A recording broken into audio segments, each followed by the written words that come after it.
I know my life, this is it, cause it's going well. No more dogs cut loose, they don't see me well.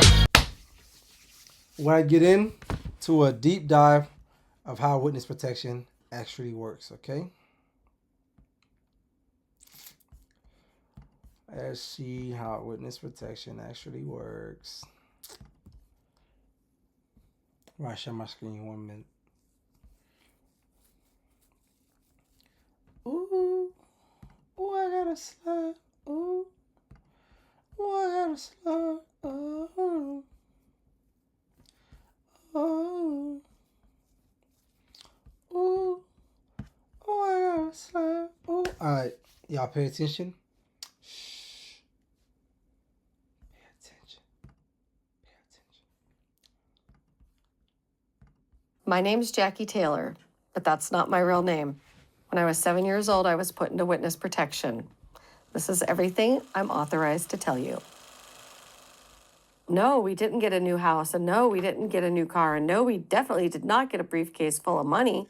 People's assumptions of what goes on in the witness protection program is generated from Hollywood because nobody really knows what goes on besides people like me that are in it. The only aspect that Hollywood got right is how we were taken out of our beds by men in black in the middle of the night.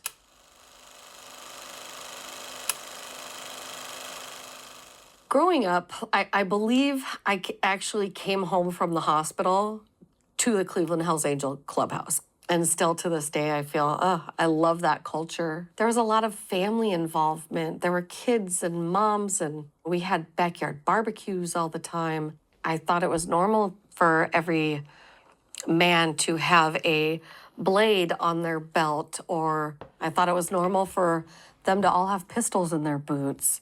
My father was Butch Crouch. He was one of the founding members of the Banditos in Houston. So in about 1969, he took his coat off, his Banditos coat, and he was recruited by Sonny Barger to start some clubs up in the Northeast states. He ended up settling in Cleveland, Ohio, and became vice president of one of the Cleveland Hells Angels chapters up there. And that's where he met my mother. Bandidos. The hell did that? Oh, we know who she is. She just said her dad's name. My father was no saint. His rap sheet in Louisiana and Texas alone was insane. I found it. He was very abusive to my mother. Right around 1974, 1975, the club started to fracture. The club was supposed to be voting on different things that happened, especially if a life was supposed to be taken. That had to be a unanimous decision. In 1975, a member of the Cleveland Hells Angels, If a bear had to kill a bear, you feel me? rogue, I guess you could say, and decided that he was going to bomb a house. He wanted to, what was called, roll his bones. He wanted to get patched in. He did bomb that house with a couple other people, and he killed 3 people. That was a Sigley bombing, and an 18-month-old baby was killed along with his mother. At the time, I was the same age as the baby and running around the clubhouse. It really upset a lot of the club members, especially my father. I think that's when my father started to kind of branch off mentally from the club. Very, very early 1981, my mother actually left my father and took all of us children down to Florida to get away from him. Florida is where all the hoes go. Florida is where you gonna run away from the snow. Florida is way better than up north. Florida, Florida, Florida. And that's when my father really decided, okay, now my wife and children just left me. This isn't the life that I wanted. So my father left the club in about mid-1981, I believe. A person like my father could not walk away and be out good. So he knew he'd be out bad, which is not good for him or his family. So what my father decided to do was to call the ATF and to see if he offered them a lot of information on different crimes that had occurred, if they would place him and his family in witness protection. So he told the marshals that for him to further cooperate, that he wanted his wife and kids back. The marshals reached out to my mother and told my mother, you know, we know that you left Butch, but now he turned government witness, and you have to come back to him. You have to come back to this abusive man, because now he's testifying against all these people, and you're all going to be killed if you don't go back with them and go into witness protection. When my father decided to turn on the club, he did rat everybody out. Yes, he was a rat, but he decided, well, if I'm going to do this right, I'm going to do it. I need to tell you guys something. I killed Donald Delisario. He had taken a life of an 18-year-old kid in a drive-by shooting that was intended for somebody else. And he didn't receive a reduced sentence. I believe he was given 10 to 40 in a federal prison.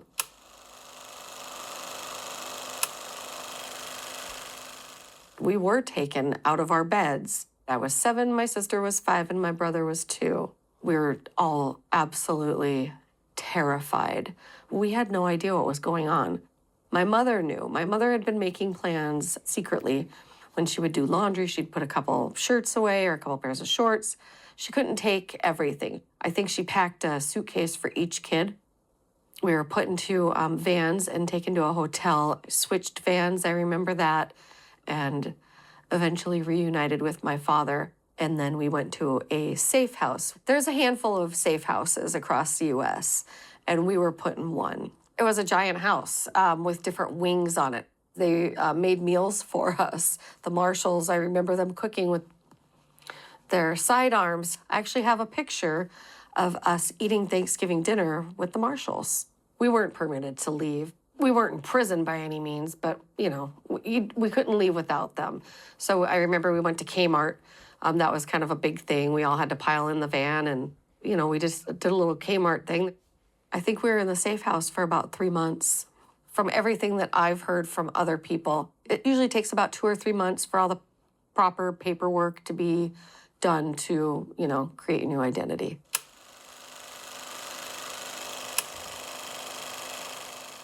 The marshals asked my mother and asked my father, name the top 3 places that you would like to live. So my mother, I believe, said California, Hawaii, and Florida. And my father probably said Texas, Louisiana, Florida, whatever. So they put us in Montana. All of my mother's best friends knew she... That sound like the Army. Ask you for your top 3. It's just saying wherever the fuck they want you to go. Fucked up. Going to California. That's why they put us in Montana. Nobody would ever suspect that we were in Montana. We were flown there. We came from Florida, so we were wearing Florida clothes. We were allotted about $12.61 a month back in 1981. We were put in a motel, the Esquire Motor Inn. This was a flea bag of a motel. It was disgusting. They bring us to Montana at the end of January, and it's snow, it's cold, we have no car, we have no winter clothes. Did they provide us winter clothes? No. So that $12.61 that we were allotted a month had to be immediately spent on, you know, some winter gear. And we had to pay our hotel. They probably paid it the first month, I'm guessing. I found out later in life that my mother was really scrimping and scraping even that first month to feed us. There was absolutely no extra. If you ran out, you ran out, and that's tough. You're gonna have to figure out how to feed your family on $5 this week. Uncovering all that I've uncovered about different members being in witness protection is that there's a tier level. So the better testimony, the more convictions you get, the better life that you're going to have afterwards. My father didn't get any convictions at first. He did end up getting a conviction later. And I think that they were angry that my father didn't get any convictions. Oh, he was a crappy witness, you know, let's just, you know, we just got dumped there. We all got different social security numbers. Mine's from Wisconsin, a man who passed away in Wisconsin. I have his social security number. My mom's was from New York. We all have different prefixes. So it looks like we were all born in all different places. My mother had to start from scratch with her social security. So everything that she'd built up with social security, gone. She had to start all over again. So she had to work extra in her life. She has to cut off all of her family ties. She can never talk to her parents again. We were never permitted to talk to our grandparents who were, we were so close with. She wasn't even allowed to go talk to a counselor, and they didn't provide counseling. So how are you supposed to deal with that? So my mother did break protocol. She started calling her parents again. The biggest reason was mental support, but also financial support. Because my father he was going back and forth testifying. He was only in the house with us in Montana for right around a year. And then he went to prison for life. We have got to the point where literally anybody, Shit crazy. Shit crazy. Rev. Everything was very sugar-coated with us children. Rightfully so, I guess. No kid wants to find out that her dad's a killer. But we were told that my father was going to work on a boat. It makes sense, because we weren't allowed to call him. We could write him letters, but, there was no talking to him on the phone and stuff like that, because he was going to be out at sea working very hard, and he would come into port, maybe once a month he'd be able to call us. My mother became angry that I wanted to go, live with my father, and I had all these fantasies about how wonderful my father was, and she's working her tail off as a nurse, and my father's in prison, not paying child support. All of us kids are talking about how hard daddy's working. And my mother eventually sat us down with the school counselor and told us the truth. It shattered me as a kid. I believe I was about 10 years old. I originally had a lot of anger how my mother told us children, because she said, your father's not working on a boat. He killed a kid and now and he went to prison. And I'll never forget the look of sadness on my counselor's face that it was told to us like that. I've forgiven her for how she told us. She didn't know any better. She was so incredibly traumatized by everything she went to, and not having the ability or the resources to talk to anybody. Her mothering skills were starting to dissipate and take on a life of their own and get borderline abusive, and she needed help. She needed mom time, rightfully so. So she was secretly shipping us children off to Ohio like the day after school got out.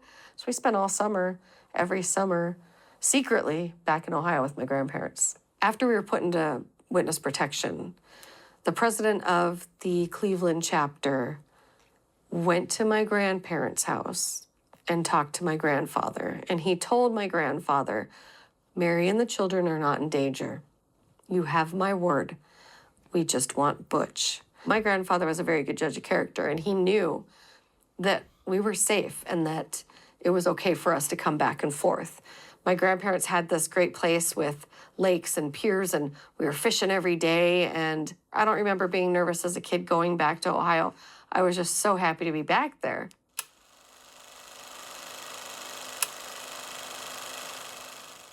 Jacqueline Angelique Crouch, that's my given name. And I don't know how they do it now or if this is typical of every case, but my mother actually chose our new name, our new last name. She'd always liked Elizabeth Taylor. So she decided we had to pick a real generic name, Smith, Brown, Taylor, something like that. And she had picked Taylor after Elizabeth Taylor. I had one of the notebooks where the kids can practice writing their letters. And I remember I had to fill up that whole book with my new name, Jacqueline Ann Taylor. Over and over and over, I wrote that out. I got in trouble for lying as a child. And now I'm told that I have to lie to every person I know, or I could be killed or my family could be killed. Or if you see a motorcycle, that motorcycles are not good anymore. And then being told that hearing that sound, we have to hide. Those are bad guys now. That messes with a kid. Of course, I felt like I was different. But, I'm a 7-year-old kid, and I was always a happy kid. But when we moved to Montana, everything changed. It was different. I was nervous to start school. When you're a teenager, you're curious about who you are, and you start experimenting with drugs or alcohol. my thing was when I started drinking, I started talking. And I started talking too much, and I started telling people. And then I was coined a liar. My best friends, you know, to this day, I can't believe that, I still can't believe that that's real, that you weren't full of it. Because we all thought that you were lying about it, Jackie. You know, and I just kind of felt like an idiot, and I'd drink more or do more, you know, experiment with different drugs. And that ended up being a huge escape for me.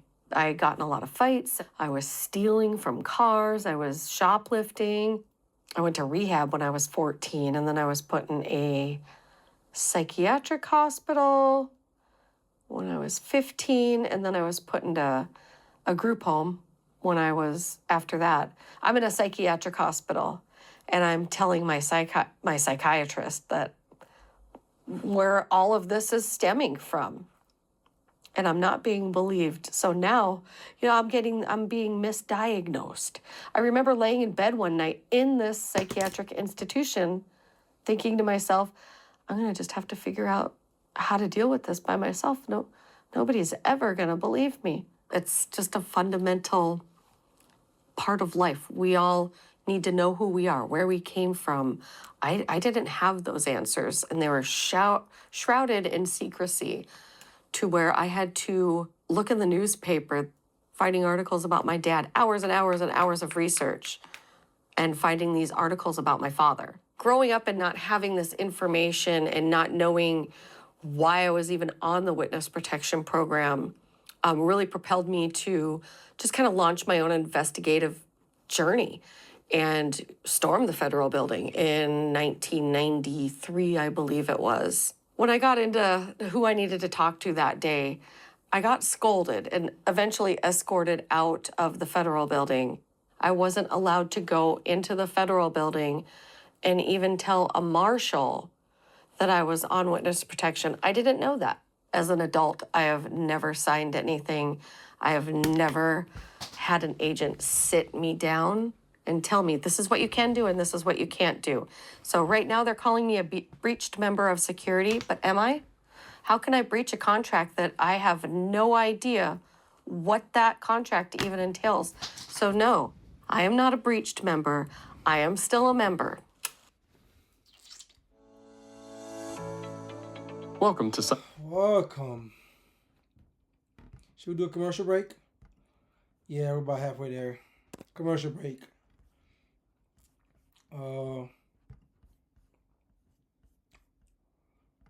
Let's do this. Close.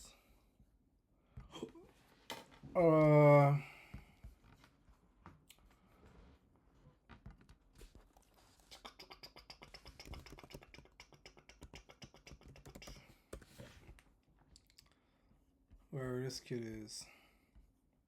He could be pressure. He could be pressure. That dope.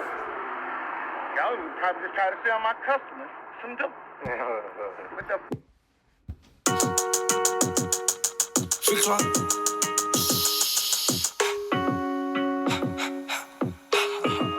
Come on. I know my life, this is it, cause it's going well. No more dogs, cut them loose, they don't see me well. What the price, sacrifices mean I'm growing well. White paper, black pen, now I'm in a cell. I don't smoke, I know that's weird, but I'm feeling well. This floor is hard, wrong words, it's like sickle cells. I don't mind, my bitch do it, so I'm ushered there.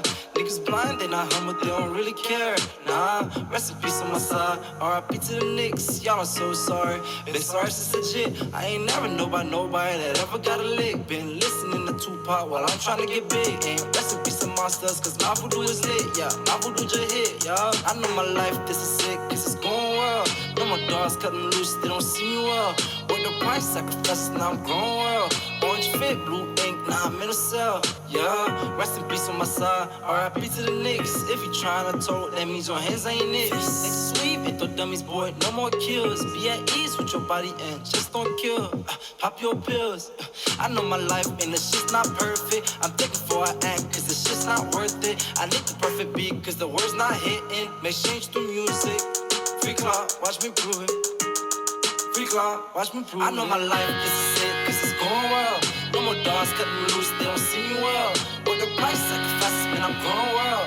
White paper, black pen, now I'm in a cell. I know my life, this is it, cause it's going well. No more dogs cut them loose, they don't see me well. With the price sacrifices, man, I'm growing well. Always fear the blue ink, now I'm in a cell, yeah.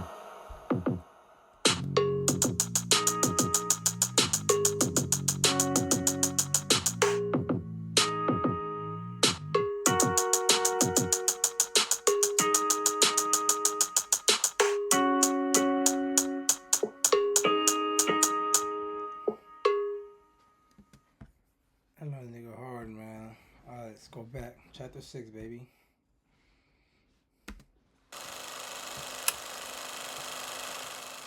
The issues that I've had and that what I've come across in my work is a lot of people were not given birth certificates or their social security numbers were messed up. Now you have to remember back in 1971 when the program was first initiated and the first family was put into protective custody, we didn't have the internet. We didn't have everything all tied together.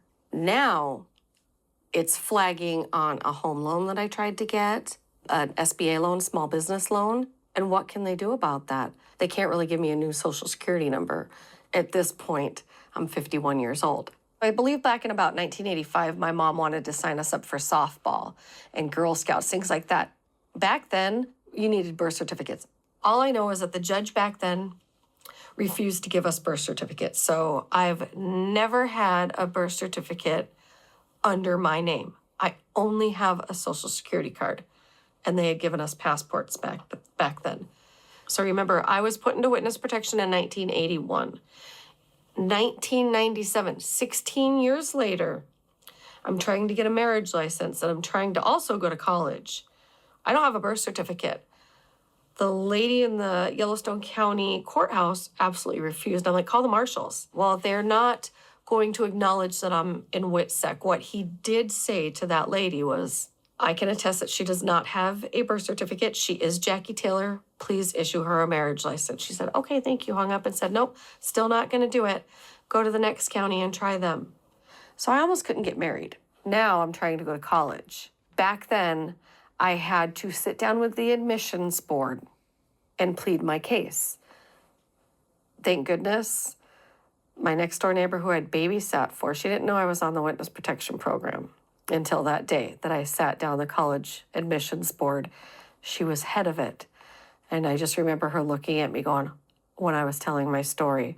So I was able to get into college pretty much because of somebody that I knew that knew me and that knew that my name has always been Jackie Taylor. So I did actually reach out and I did obtain my old birth certificate. But I can't use it. That's a federal offense. I can't go back to my old identity. I have to go through the courts, blah, blah, blah. At this stage in my life, it's pointless. So 45 years later, I'm still struggling with all these problems. I have been paying taxes. I have been a working member of society since 1990. 2017 was the last time that they accepted my tax file when I filed my taxes. If you don't understand the rules of... I don't understand. I'll never understand the rules. Oh, that's dude.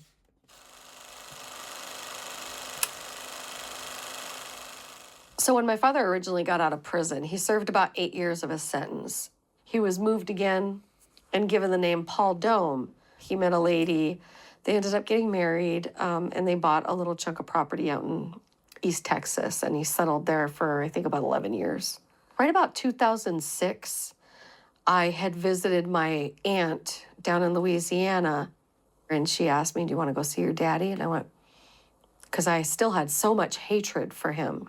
I thought, well, maybe I could go down there and at least kneecap him or something. So I had intentions of hurting him. I didn't tell her that, but she took me that week to go see him. And then he opened the door, and there's this crippled old man standing in front of me that happened to be my daddy. And all that anger, all my plans of retaliation to this man who destroyed so many lives just melted away. It was actually very healing and cathartic. And we kind of started having a father-daughter relationship again. He was just seemed more docile, I guess. But that's not the case. It's not how it ended. In 2013, I had taken my kids down to Disney World and SeaWorld, and then we went and we were in the Keys. And my aunt called me, laying in my hotel bed the last night of my wonderful trip down to Disney World with my kids. I find out that my father had done these terrible things. My father took the life of his wife, took the life of his stepson, sat in the Texas heat for 3 days, pondering what he just did, and then took his own life. He ended up burning the house down.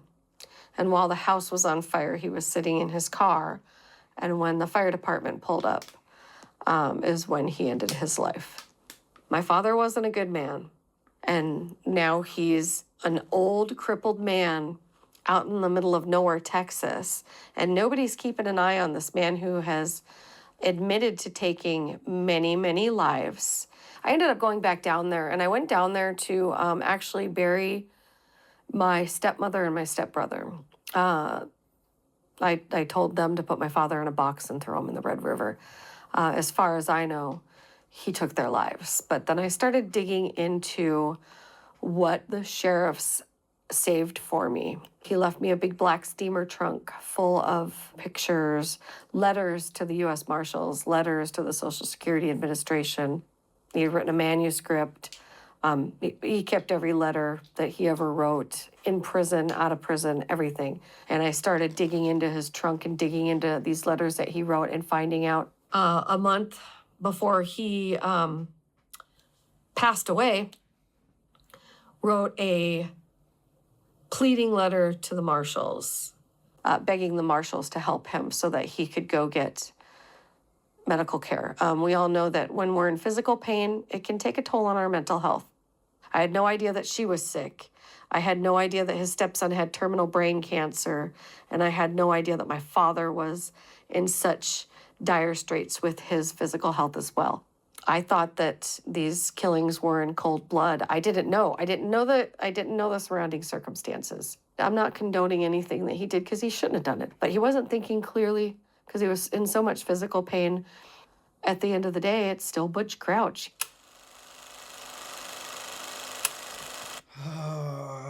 What would you do in this situation?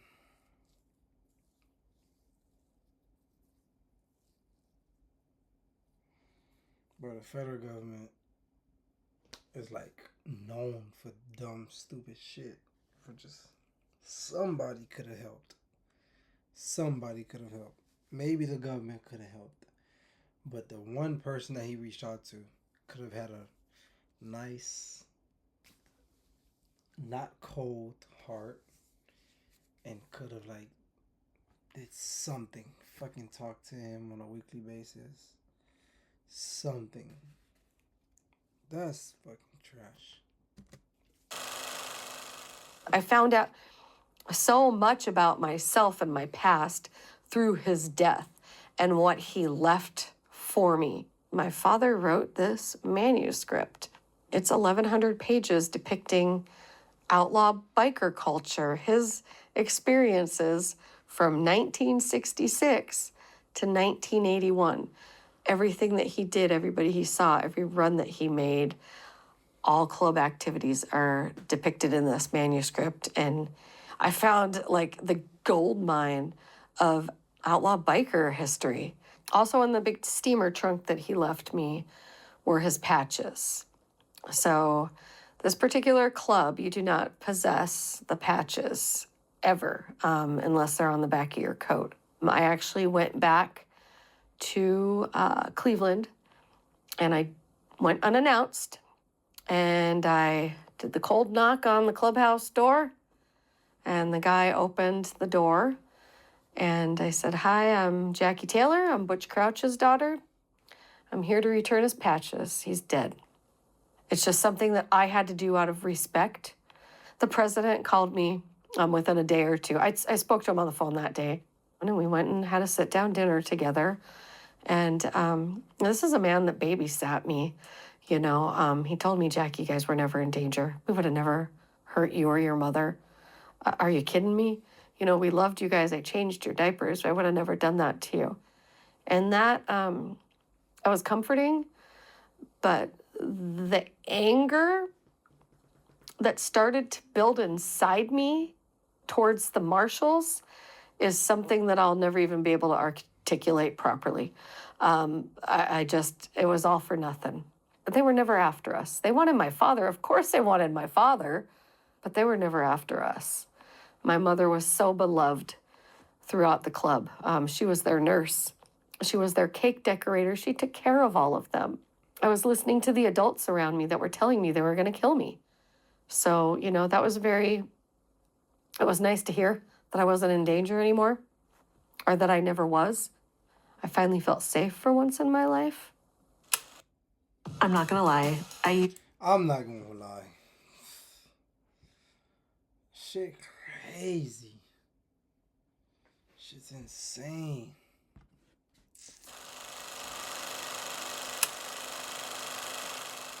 So now it's starting to affect my children.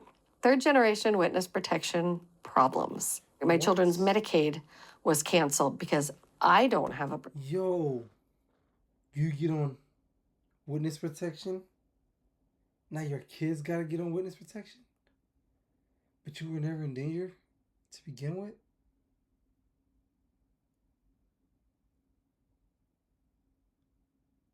That's just a new bloodline of like stupidism, fuckery.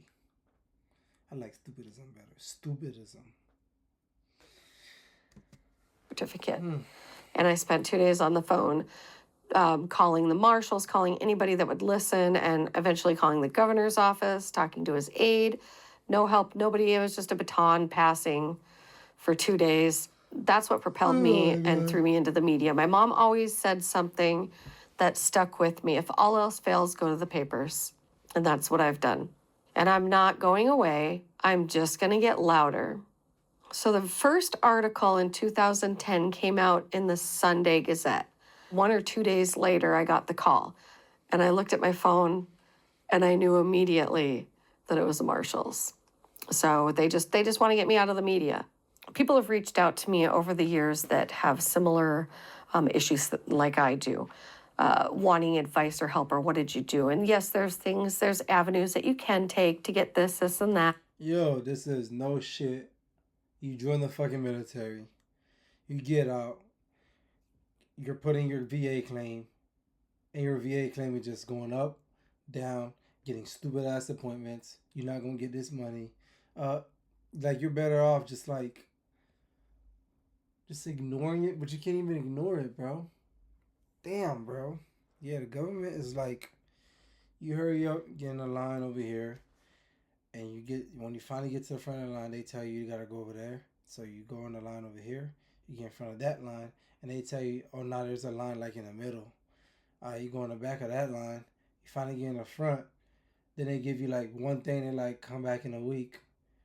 Come back in the back of the line, come back in the front, oh, we lost your paperwork. You have to fill another. You got to fill out another one. Oh, federal government, United States. It's amazing. It's amazing. And I've been an advocate to these people, for these people, because they still can't come out of hiding. They don't want to get in trouble, but nobody's answering their phone calls. So who do they call? They call me. I've kind of formed a little coalition amongst us and a little group of us. Since I went public, my efforts have kind of changed a little bit into helping those around me that are suffering from the same problems, because number one, nobody believes them. Number two, I'm the only one who understands what they're going through.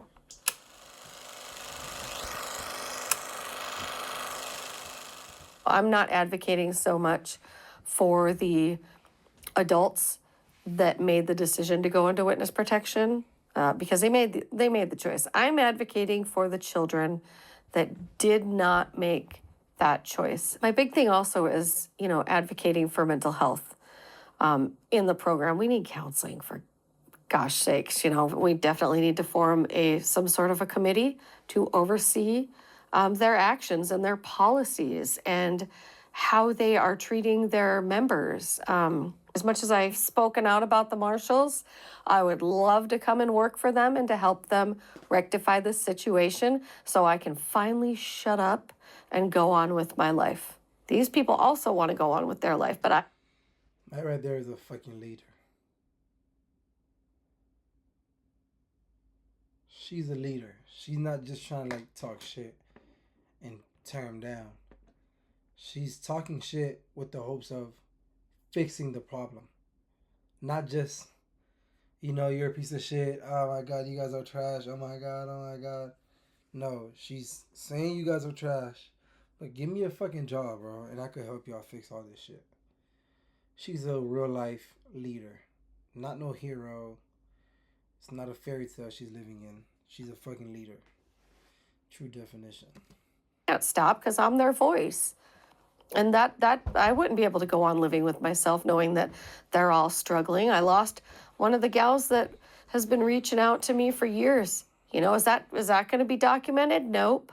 But she's no longer with us. She couldn't take it anymore. A lot of these people are in and out of prison. Excuse me, sir. How? Excuse me. Godly. That's some crazy shit, bro. Like, I don't want to keep, comparing the two with the vets and the VA and shit. But, bro, it's kind of the same thing, bro. Kind of the same thing.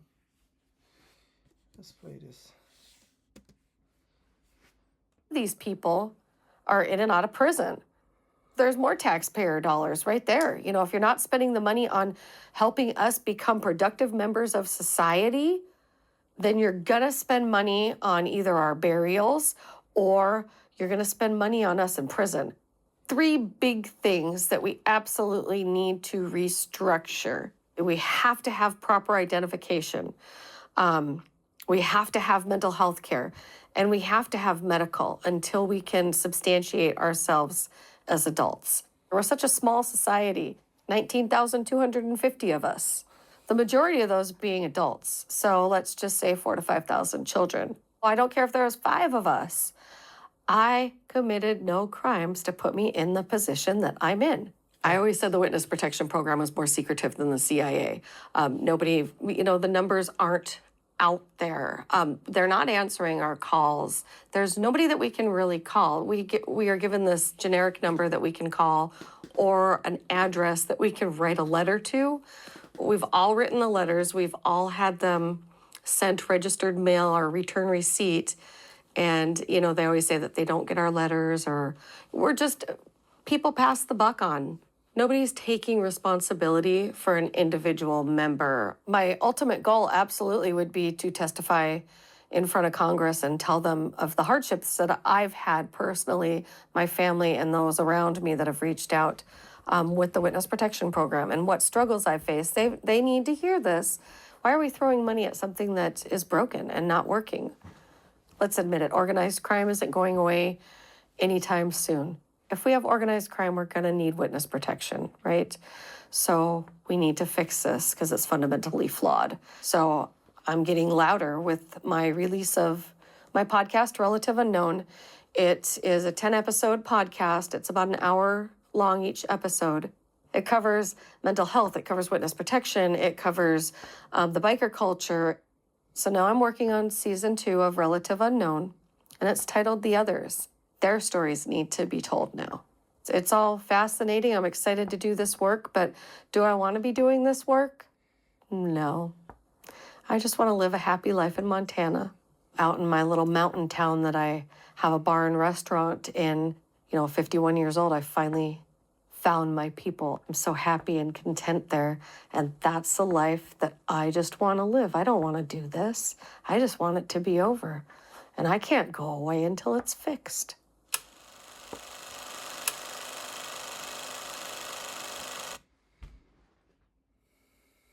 A spokesperson for the U.S. Marshal Service wrote in an email.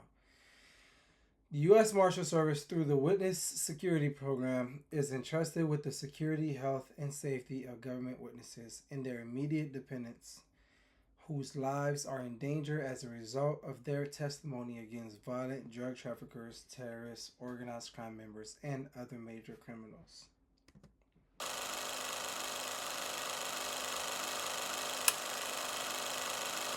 This is a complex requirement. This is a complex requirement and a tremendous responsibility. Therefore, the United States Marshal Service does not comment on the sensitive security practices regarding individuals subject to witness protection. That's a beautiful professional answer of kiss my ass, bitch. We don't give a fuck about this. Free clock.